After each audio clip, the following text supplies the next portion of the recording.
बिस्मिल्लाहिर्रहमानिर्रहीम, अस्सलाम वालेकुम। आई एम ख्वाजा मोहसिन इनाम।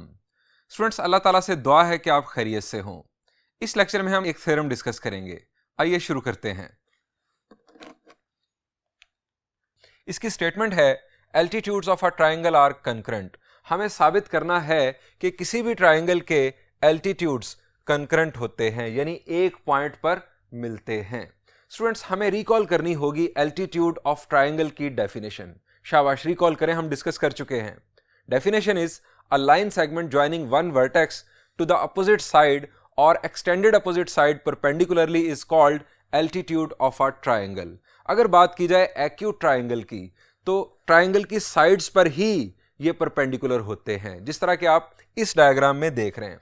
लेकिन अगर ट्राइंगल ऑब्ट्यूज हो, यानी उसका कोई एक एंगल ग्रेटर देन 90 डिग्रीज हो, तो फिर एल्टीट्यूड जिस तरह के आप देख सकते हैं, ये एक्सटेंशन ऑफ साइड पर भी आ जाते हैं।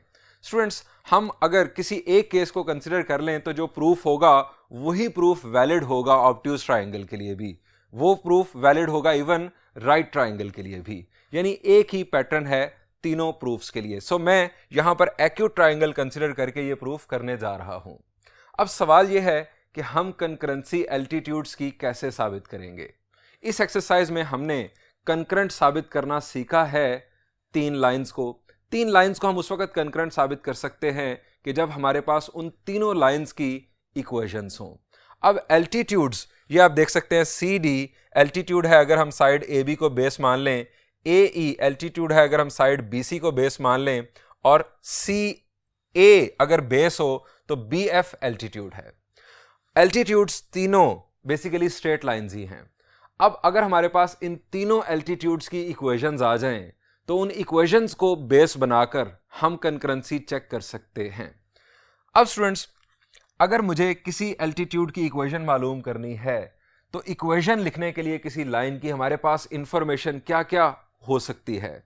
हमने डिफरेंट फार्मूलाज पढ़े हुए हैं। हम पॉइंट स्लोप फार्मूला की मदद से किसी लाइन की इक्वेशन लिख सकते हैं। अगर हमारे पास उसका एक पॉइंट और उसकी स्लोप मौजूद हो, हम 2 पॉइंट फॉर्म से किसी लाइन की इक्वेशन लिख सकते हैं। हम स्लोप इंटरसेप्ट फार्मूला से किसी लाइन की इक्वेशन लिख सकते हैं। हमारे पास डिफरेंट वेज हैं। अब यहां पर अगर मुझे एल्टीट्यूड सी डी की इक्वेशन लिखनी है, तो इसके लिए मेरे पास किसी पॉइंट का, या पॉइंट सी या पॉइंट डी का के कोऑर्डिनेट्स होने चाहिए, और इसके साथ हमारे पास इसकी स्लोप होनी चाहिए।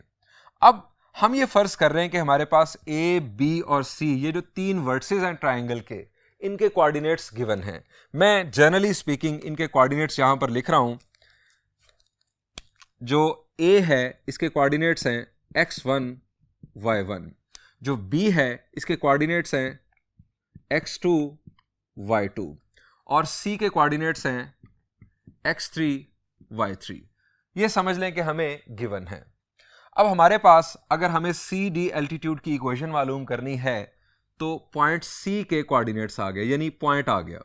अब मुझे चाहिए इस सी डी एल्टीट्यूड की स्लोप।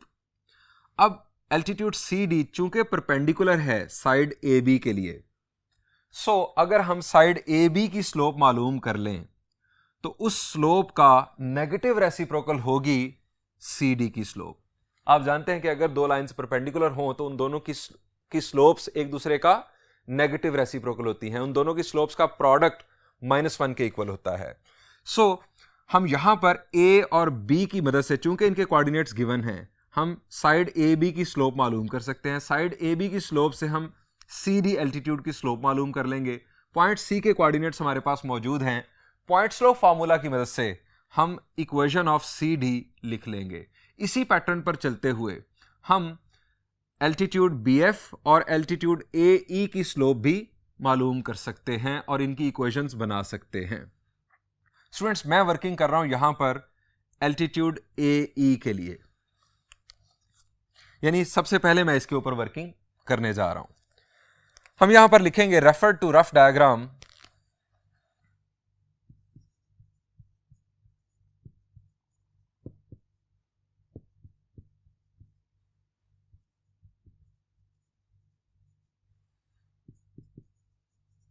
Without rough diagram. इसका जो प्रूफ है, इसे प्लान करना मुश्किल है। जब तक आपके सामने डायग्राम नहीं होगी आप इसमें ये जो वर्डिंग है ये यूज नहीं कर सकते. Refer to rough diagram. There is a triangle ABC. Let A के कोऑर्डिनेट्स हमने लेट कर लिए x1 y1, बी के कोऑर्डिनेट्स x2 y2 एंड सी के कोऑर्डिनेट्स x3 y3. ये तीन कोऑर्डिनेट्स हमने, 3 पॉइंट्स के कोऑर्डिनेट्स हमने लेट कर लिए. Further late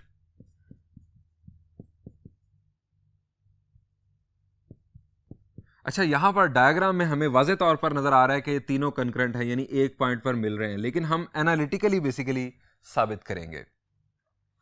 further let CD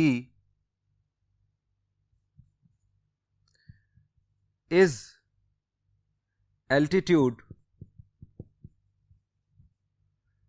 if AB is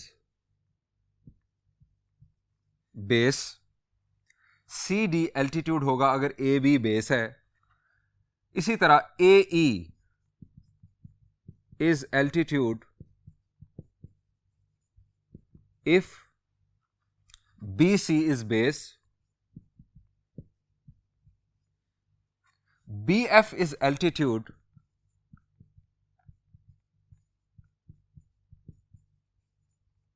if AC is base. अब स्टूडेंट्स, अगर ट्राइंगल ऑब्ट्यूज भी होगी ना तब भी ये बातें दुरुस्त होंगी. अगर ट्राइंगल ऑब्ट्यूज होगी तो फर्ज करें कि मैं इस ट्राइंगल को इस तरह से बना रहा होता. मैं एक छोटी सी ट्राइंगल आपके सामने बना रहा हूं इस तरह से, सिर्फ आपको बताने के लिए कि ये जो लैंग्वेज है ना, ये अगर आप यहां पर ऑब्ट्यूज ट्राइंगल भी कंसिडर कर लेते, ये जो लैंग्वेज है ये यही रहनी थी. ये हमारे पास A, B और C. मैंने यहां पर क्या लिखा है कि CD उस वक्त एल्टीट्यूड है जब AB बेस है. तो अब स्टूडेंट्स, यहां पर जो एल्टीट्यूड ड्रॉ होगा वो एक्सटेंशन ऑफ AB पर ड्रॉ होगा यहां पर जाकर. ये हमारे पास आ गया एल्टीट्यूड.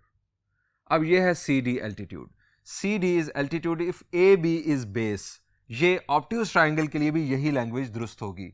अब CD की स्लोप मालूम करने के लिए अगेन आपका AB की स्लोप ही आप यूज कर रहे होंगे. AB की स्लोप का नेगेटिव रेसिप्रोकल होगी यहां पर भी CD की स्लोप. और जब आप CD एल्टीट्यूड की इक्वेशन मालूम करेंगे तो पॉइंट आपका C ही होगा. यहां पर भी यही पैटर्न है. सो कोई फर्क नहीं पड़ता कि आप यहां पर एक्यूट ट्राइंगल बना लें या ऑब्ट्यूज ट्राइंगल बना लें. इवन राइट ट्राइंगल के लिए भी यही लैंग्वेज यूज हो रही होगी.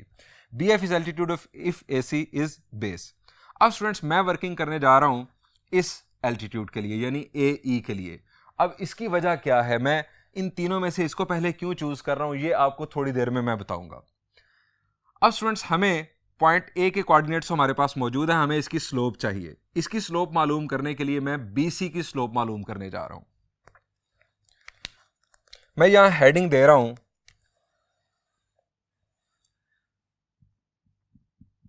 Equation of altitude AE. चूंकि मैं इसके ऊपर वर्किंग कर रहा हूं. स्लोप ऑफ BC, मैं इसे कह रहा हूं MBC. अब स्लोप ऑफ BC स्टूडेंट्स मालूम करने के लिए हम यहां पर लिखेंगे y2 minus y3 over x2 minus x3. आप जानते हैं कि अगर हमें दो पॉइंट्स के कोऑर्डिनेट्स गिवन हो तो स्लोप मालूम करने का फॉर्मूला है difference of ordinates divided by difference of abscissas. Order same रखना होता है. y2 minus y3 over x2 minus x3. अब AE की स्लोप, इसी का negative reciprocal x2 minus x3 over y2 minus y3. Reasoning AE perpendicular to BC. AE चूंकि perpendicular है BC के लिए, सो ये स्लोप आ गई. अब हम लिखेंगे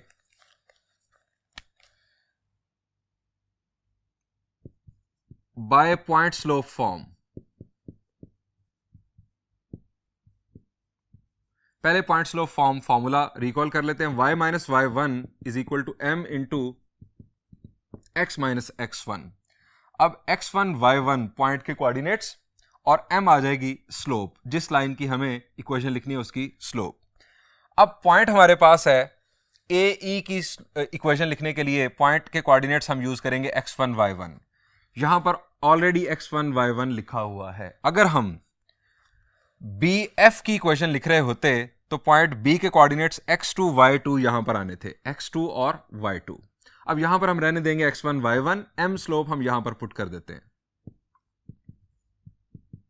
minus x2 minus x3 over y2 minus y3 into x minus x1। ये मैंने इसमें वैल्यूज पुट कर दी। अब हम इस इक्वेशन को जनरल फॉर्म में कन्वर्ट करते हैं। यहां पर की cross multiplication y minus y1 into y2 minus y3, इधर आके मल्टीप्लाई हुआ, minus x2 minus x3 into x minus x1। Students, मैंने इस इक्वेशन को जनरल फॉर्म में अब कन्वर्ट करना है। मल्टीप्लीकेशन परफॉर्म करते हैं, y मल्टीप्लाई हुआ इसके साथ, तो ये हमारे पास आ गया y into y2 minus y3 minus y1 into y2 minus y3 is equal to minus x into x2 minus x3, minus minus हो जाएगा plus x1 into x2 minus x3। अब स्टूडेंट्स, जनरल फॉर्म में convert करने के लिए तमाम terms को equal के एक जानिब ले आते हैं। ये हमारे पास है x वाली टर्म, ये x वाली टर्म, ये y वाली टर्म। कीप इन माइंड कि ये x2 x3 ये नंबर्स हैं, ये स्पेसिफिक कोऑर्डिनेट्स हैं। ये हमारे पास x वाली टर्म, ये y वाली टर्म, और ये दोनों टर्म्स मिलने से हमारी बनेगी कांस्टेंट टर्म। सो मैं तमाम टर्म्स को इक्वल के एक जानिब ला रहा हूं। इस टर्म को मैं लेफ्ट साइड पर शिफ्ट कर रहा हूं और जनरल फॉर्म दिखाने के लिए मैं x को अब राइट साइड पर लिखूंगा, यानी कुछ इस तरह से।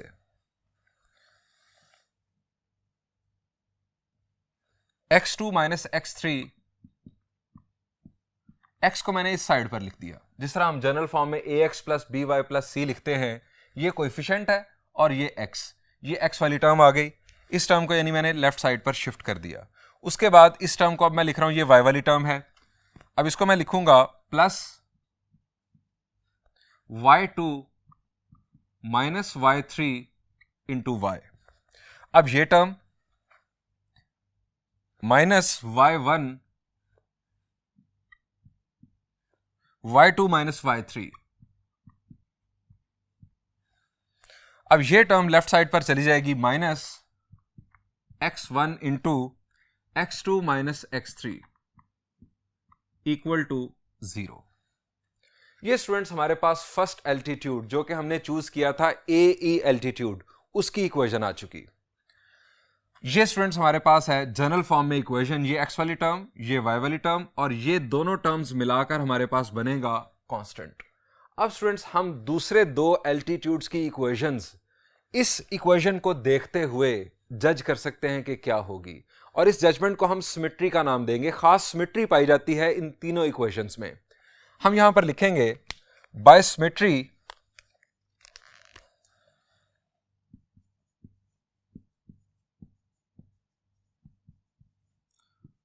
we can write equations of altitude BF and CD respectively। अब स्टूडेंट्स, ये हमारे पास है AE एल्टीट्यूड की इक्वेशन। BF एल्टीट्यूड की इक्वेशन कुछ इस तरह से होगी। अब यहां पर मैंने AE को इसलिए चूज किया था कि खास पैटर्न हमें इससे नजर आ जाएगा। अब यहां पर देखें, यहां पर है x2 माइनस x3, यहां पर y2 माइनस y3, यहां पर y1 y2 y3, x1 x2 x3। अब इससे मैं किस तरह से पिक करूंगा, मैं यहां पर लिख दूंगा, एक एक नंबर मैं इंक्रीज कर दूंगा सबस्क्रिप्ट में। यहां पर हमारे पास आ जाएगा x3 और 3 के बाद 4 नहीं, क्योंकि 4 किसी पॉइंट का x कोऑर्डिनेट नहीं था। 3 के बाद दोबारा 1, x3 minus x1 x plus y3 minus y1 y minus y2 y3 minus y1 minus x2 x3 minus x1 equal to 0। अगर आप BF एल्टीट्यूड पर बिल्कुल इसी पैटर्न पर वर्किंग करेंगे तो आप देखेंगे कि आपको यही इक्वेशन हासिल होगी। अब स्टूडेंट CD एल्टीट्यूड की इक्वेशन, इसी को कंटिन्यू रखें। 3 के बाद यहां पर 1, यहां पर 1 के बाद 2, y1 y2 minus y3 y1 y2 minus x3 x1 x2 equal to 0। ये स्टूडेंट्स हमारे पास तीनों एल्टीट्यूड्स की इक्वेशंस आ गई और ये तीनों इक्वेशंस जनरल फॉर्म में हैं। अब तीनों इक्वेशंस जब जनरल फॉर्म में हैं तो हम चेक कर सकते हैं कि ये तीन लाइंस, ये तीन एल्टीट्यूड्स कंकरेंट हैं या नहीं। कैसे चेक करते हैं हम अपना डिटर्मिनेंट बनाएंगे। हम ये लिखेंगे चेकिंग ऑफ कंकरेंसी।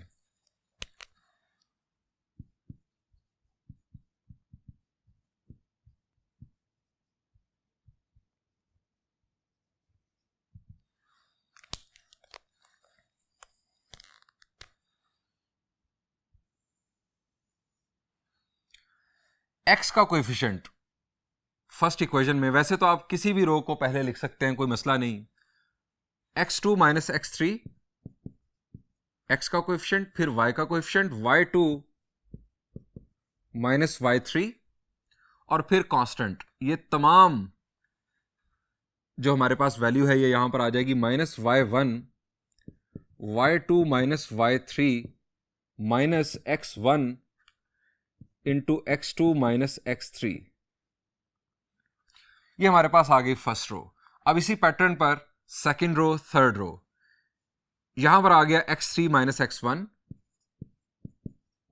एक एक नंबर आप सबस्क्रिप्ट में बढ़ाते जाएं। y3 माइनस y4 नहीं y1, 3 के बाद दोबारा 1 minus y2 y3 minus y1 minus x2 x3 minus x1 again x1 minus x2 y1 minus y2 y3 y1 minus y2 minus x3 x1 minus x2 और ये determinant की हमारे पास line आ गई। अब स्टूडेंट्स ये कंकरेंसी साबित करने के लिए इस डिटर्मिनेंट को 0 आना चाहिए, इस डिटर्मिनेंट की वैल्यू को 0 आना चाहिए। स्टूडेंट्स अगर आप फर्स्ट ईयर चैप्टर 3 रिकॉल करें, डिटर्मिनेंट को अगर हमें 0 लाना हो तो हमारे पास दो शॉर्टकट वेज थे और वो शॉर्टकट वेज ये थे कि या तो आप किसी एक रो या किसी एक कॉलम को 0 बना दें या किसी दो रोज या किसी दो कॉलम्स को बिल्कुल एक जैसा बना दें। ये दो प्रॉपर्टीज थी डिटर्मिनेंट की। दोबारा सुन लें, आप किसी एक रो को पूरा 0 बना दें या किसी एक कॉलम को पूरा 0 बना दें तब डिटर्मिनेंट 0 होता है, या कोई सी दो रोज को बिल्कुल एक जैसा बना दें या कोई से दो कॉलम्स को बिल्कुल एक जैसा बना दें तब डिटर्मिनेंट 0 होता है। क्योंकि यहां पर एक्सपेंशन करके इसको 0 साबित करना यह मुश्किल है, हो जाएगा लेकिन ये लेंथी है। हमें डिटर्मिनेंट प्रॉपर्टीज को बेस बनाना चाहिए। अब अगर आपने किसी रो या किसी कॉलम को 0 बनाना है तो इसके लिए आपके पास डिफरेंट टूल्स हैं। आप रोज को आपस में ऐड कर सकते हैं, आप कॉलम्स को आपस में ऐड कर सकते हैं, आप रोज को इंटरचेंज कर सकते हैं। ऑल्दो इंटरचेंज करने से माइनस साइन आता है, अगर आपको याद हो, कॉलम्स को इंटरचेंज करने से माइनस साइन आता है। हमारे पास डिफरेंट टूल्स हैं। हम एक रो का नॉन जीरो स्केलर मल्टीपल किसी दूसरी रो में ऐड कर सकते हैं, किसी एक कॉलम का नॉन जीरो स्केलर मल्टीपल किसी दूसरे कॉलम में ऐड कर सकते हैं। ये हमारे पास डिफरेंट टूल्स थे। अगर आपको ये टूल्स अच्छी तरह रिकॉल हो जाएं तो आपको ये बात अच्छे अंदाज में समझ आएगी। अब स्टूडेंट्स हमें सिर्फ गौर करना है कि हम किस तरह से किसी रो या किसी कॉलम को 0 बना सकते हैं। सिर्फ मैं आपको चले अब हिंट दे रहा हूं कि हमें यहां पर किसी एक रो को जीरो बनाना है, और ये बन सकती है। आप जरा सोचें कि हम किस तरह से रोज को ऐड करें कि हमारे पास कोई एक रो जीरो हो जाए। आप जरा यहां पर गौर कर लें, यहां पर x2 है, यहां पर -x2 है, यहां पर -x3 है, यहां पर +x3 है, यहां पर -x1 है, यहां पर +x1 है। हमारे पास एक वैल्यू पॉजिटिव, एक वैल्यू नेगेटिव, इसी तरह यहां पर।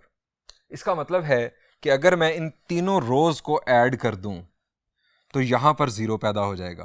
तीनों रोज को मैं R1 में अगर R2 और R3 ऐड कर दूं तो यहां पर जीरो आ जाएगा। यही काम यहां पर भी हो जाएगा।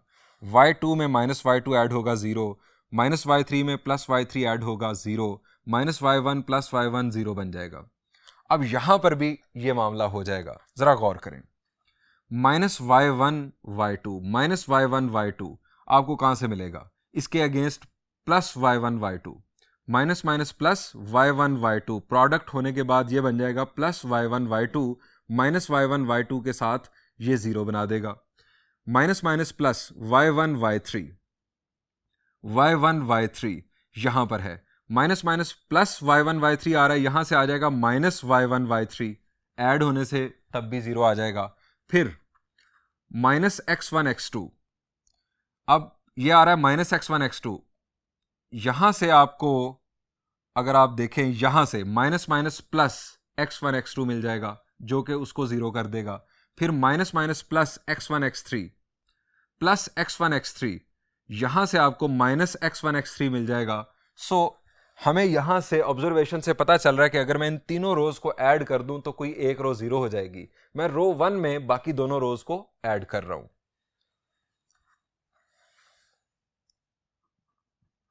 By adding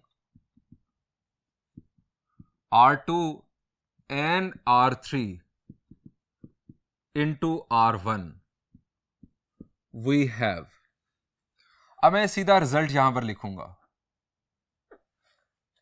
यहां पर आ जाएगा जीरो, यहां पर जीरो और यहां पर जीरो।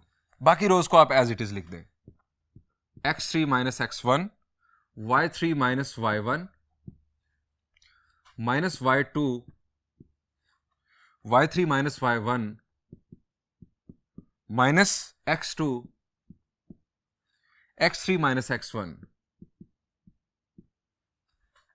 इसी तरह से x1 - x2, y1 - y2, -y3, y1 - y2, -x3, x1 - x2।